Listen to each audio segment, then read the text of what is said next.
Unit 9, Section 2, Circumference, Area, Central Angle, and Arcs. So we have a few things to learn about. Here are some pictures showing you radius and arc. There's the minor arc, that's here, and this is the major arc, as we talked about. And an arc is formed by the two radii and the central point, the central angle. So let's take a look. So vocabulary, we do need to talk about the circumference. Circumference is the boundary of a closed geometric figure. In other words, it's the perimeter. So if this is my circle, the perimeter or circumference is the whole line around it. It needs to be closed, and that's what we would measure. There's a formula for that, which we'll see on the next slide. The area is all of the interior space of a circle. So obviously we know this is the area of a circle. It's all of the inside. We have a formula for that as well. The central angle is the angle in the middle of the circle. It is created, like I showed you on the previous page, that it's created by two radii and an arc. So this right here is your central angle, like this, okay? A curved portion of the circumference or perimeter is your arc. So this is the curved portion of the circumference is your arc. And then subtended. This was an interesting word. I had to do some research and look it up. It is an angle between two lines at a point. So if you picture a pizza slice, which is basically what we're talking about here when we talk about this arc with the radii and the central angle, this right here means, subtended means it's an angle between two lines. So if you look here, this angle is between two lines at a point. So they connect at a point. And so that is what we call subtended. So when that happens, this angle here is worth twice as much as this angle inside, if it's subtended. So that's an easy thing for us to know.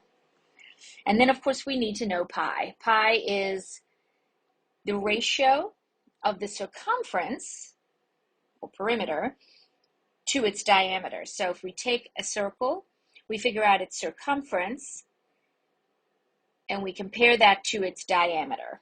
And that gives us pi. Pi is always 3.14 with a never-ending, it's a never-ending number. It's a non-terminating decimal. So we usually shorten it to 3.14, but you will also see it on your calculator and you could leave it as pi, which also makes things easier because then you don't deal with decimals. All right, so let's look at the next page. Here are our formulas. To find the circumference of a circle, it is 2 pi r, so 2 times pi times the radius, or if you don't have the radius, you can double it and give, if you have the diameter, you can use pi times diameter. C is the circumference, r is the radius, d is the diameter, and pi is the button on your calculator, or 3.14. The area of a circle is pi r squared. You take pi, you times it by the radius, that's squared. Remember, your order of operations tells you that you need to square it first before you multiply it by pi, because exponent comes before multiplication. The arc length formula is arc length equals that which is an angle, that's the central angle, times pi divided by 180 times radius. All right, so that's a formula we might use to find the arc length. One little hint, remember that all the angles in a circle add up to 360 degrees. I want to show you really quickly on your calculator what button you need to push to get to pi.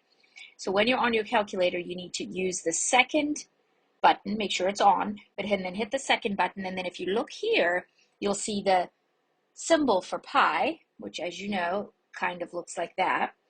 And so when you hit that, you're just going to have your answer always be using it's going to be using pi. It's the most accurate. If you want to use 3.14, that's fine. You might see a tiny difference in the decimals depending on whether the answer is written using the actual pi or using 3.14. All right, let's take a look at a visual. We've kind of looked at the first one already, just to remind you that the central angle is subtended, and that means that the radii are together and they meet at a point and it creates the arc. let's look at some examples. So the first one is find the area of each. Use your calculator's value of pi. So this one's actually telling you to do that and round your answer to the nearest tenth. So using the formula, which I copied below, we wanted the area. So the area is this formula. It's pi, which is your button on your calculator. And then you're going to put in parentheses radius, which in this case is 2 feet. So 2, and you're going to square that. So you can say 2 times 2, or you can just hit the squared button, which is also on your calculator. Let's go back and I'll show you where that is. The squared button is here. So if you hit a number and then you hit that, it will automatically square it for you. And when you do that, you can hit enter and you should get 12.5, and then it's a long decimal, so I'm going to round 12.57. We do know that it is feet and it's squared because it's the area. Now this says to round to the nearest tenth, so that would actually be 12.6 square feet. All right, so that's the area. Now they want us to find the circumference. Finding the circumference means I'm putting in 2 pi r. So 2 times pi times radius here is 3. When I do that, I get 18.84. Since it says round to the nearest tenth, it would be 18.8. And this would not be squared because we did not find the area. We did not times something by itself to square it. We just found the whole circumference, so the perimeter. All right, let's look at another example. Now we're going to try to find the length of the arc. We do have a formula for that, as you can see here. So try to use the formula, plug in your numbers, and see if you can do it by yourself. Pause the video and then check. All right, so I set this up. You see that it says that this angle, which I was told here is 285, times pi divided by 180, did that, times radius, which I was told here is 19.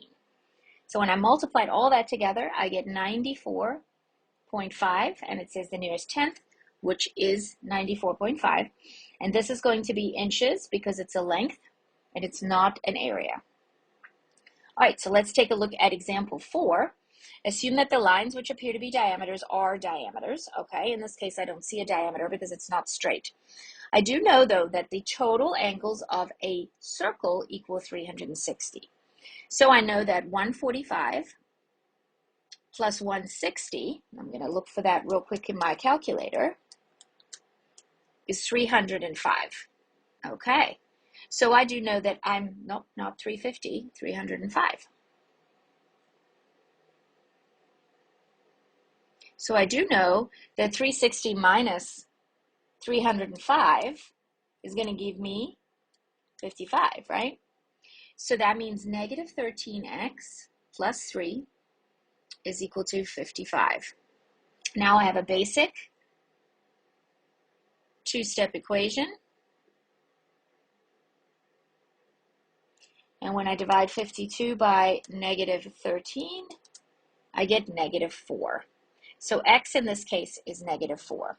I used my knowledge of circles to know that 360 degrees was my total, and then figured out what was missing. All right, here are your exit tickets, one of each of the same type of problems as you saw me demonstrate. Good luck.